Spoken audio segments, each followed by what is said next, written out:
বাংলাদেশে একটা রোগ আছে যে ক্ষমতায় গেলে মানুষ আসলে পুরনো সবকিছু ভুলে যায়। নির্বাচনের পরে প্রথম ঈদ এবং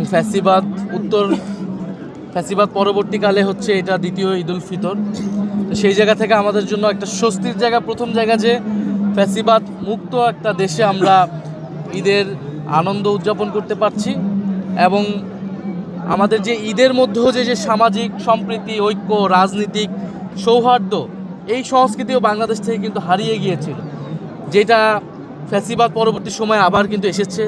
অ্যাটলিস্ট ঈদের দিন দলমত নির্বিশেষে সবাই একসাথে আমরা নামাজ পড়তেছি, সবাই একসাথে আমরা শুভেচ্ছা বিনিময় করতেছি।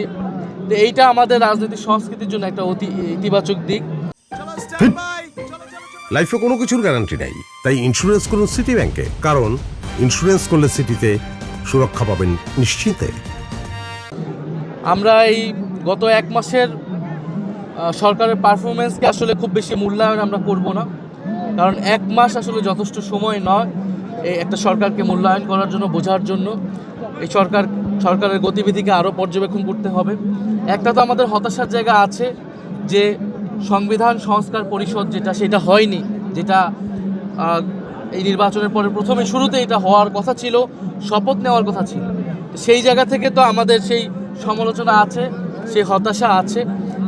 এছাড়া সরকারের জায়গা থেকে সরকার যে কমিটমেন্টগুলো করেছিল ইস্তেহারে, ফ্যামিলি কার্ড থেকে শুরু করে, সেই জায়গায় সরকার দ্রুততার সাথে তৎপর চেষ্টা করেছে। ঈদে আমরা মানুষের একটা ভোগান্তি দেখেছি বাড়ি ফেরাকে নিয়ে, এবং মানুষ মারাও গিয়েছে। এটা আমাদের জন্য দুঃখজনক। তবে এটা আমাদের সবসময় এই একটা ভোগান্তি হয়, যেটা অন্তর্বর্তী সরকারের সময়ে কিছুটা কম ছিল, এবার মনে হয়েছে কিছুটা বেশি। তবে সেটার জন্য আমরা সরকারকে যে খুব দোষ দিব, কারণ সরকার মাত্র এসেছে। আমরা আশা করব যে সামনে আবার মানুষ বাড়ির থেকে ফেরত আসবে ঢাকা শহরে, ঈদুল আজহায় আবার বাড়ি যাবে।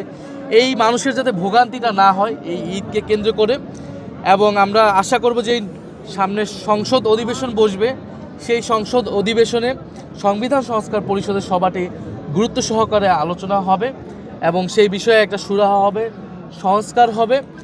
এবং সারা দেশে আমাদের যেই দুর্নীতি, চাঁদাবাদ, সন্ত্রাসের বিরুদ্ধে যে প্রতিরোধ, সেই বিষয়ে সরকার একটা কঠোর ব্যবস্থা নেবে।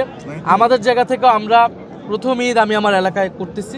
এই এলাকার মানুষের প্রতি আমাদের যে কমিটমেন্ট, বা প্রত্যেকটা নির্বাচিত প্রতিনিধি তারা একটা কমিটমেন্ট দিয়েছে, সেই কমিটমেন্টগুলো যাতে আমরা রক্ষা করতে পারি। সংবিধানের বাইরে গিয়ে এই গণ অভ্যুত্থান হয়েছে সেটাকে, এবং অন্তর্বর্তী সরকার সব কিছু সংবিধানের বাইরে হয়েছে। সংবিধানের আলোকে আমরা এটাকে একটা জাস্টিফিকেশন দিয়েছি 106 দ্বারা। কথা ছিল যে এই অধ্যাদেশ আদেশ এবং এই গণভোট সেটাও সংবিধানের বাইরে, কিন্তু আমরা সাংবিধানিক আলোকে এটাকে জাস্টিফিকেশন দিব। এখন দিব কি দিব না, এটা হচ্ছে পলিটিক্যাল উইলের বিষয়, রাজনৈতিক সদিচ্ছার বিষয় আসলে। তো ঈদের দিন আমরা আসলে নেগেটিভ কথা বলতে চাই না। আজকে আমরা শুভেচ্ছা দিতে চাই সবাইকে। আমরা সবার প্রতি সেই মোবারকবাদটা জানাতে চাই। আমরা আশা করব এই বিষয়গুলো নিয়ে আমরা ঈদের পরে, আমরা ঈদ তো আজকে চলে গেলে এরপরে সংসদ হবে, বাহিরে আমাদের কর্মসূচি থাকবে, সেখানে আমরা কথা বলবো, আলোচনা করব। বিরোধী দলের দায়িত্বই হচ্ছে সরকারের প্রতি চাপে রাখা সরকারকে, এবং জনগণের প্রতি যেই দায়িত্বগুলো সেগুলো যাতে সরকার ঠিকভাবে করে। বলে আমরা তো মনে করি যে সংবিধান সংস্কার পরিষদ সংস্কার এগুলো হচ্ছে কমিটমেন্ট ছিল, তো অবশ্যই সেটার জন্য আমরা সংসদে এবং সংসদের বাইরে সর্বাত্মক চাপ আমরা তৈরি করবো আমাদের জায়গা থেকে। আমরা তো কোনো উত্তপ্ত পরিবেশ চাই না, আমরা তো চাই সবাই মিলেমিশে, আমরা নির্বাচন করেছি সবাই মিলেমিশে আমরা সব কিছু বাস্তবায়ন করব। তবে পরিবর্তিত রাজনৈতিক পরিস্থিতি সরকারের উপরে নির্ভর করবে আসলে তারা কি চায়। তো সেই অনুযায়ী আসলে বিরোধী দল মুভ করবে। সরকার যদি সংবিধান সংস্কার পরিষদ দাবিগুলো মেনে নেয়, তাহলে তো আমরা এই সরকারকে সর্বাত্মকভাবে সহযোগিতাই করব। এটা প্রথমত রাজনৈতিক সদিচ্ছা, দ্বিতীয়ত এই সরকার দল যেহেতু 2/3 তারা পেয়ে গেছে, তারা মনে করছে। আর বাংলাদেশে একটা রোগ আছে যে ক্ষমতায় গেলে মানুষ আসলে পুরনো সব কিছু ভুলে যায়, কমিটমেন্ট ভুলে যায়, এবং তার মতো করে করতে চায়। আমরা এর আগেও দেখেছি এগুলো।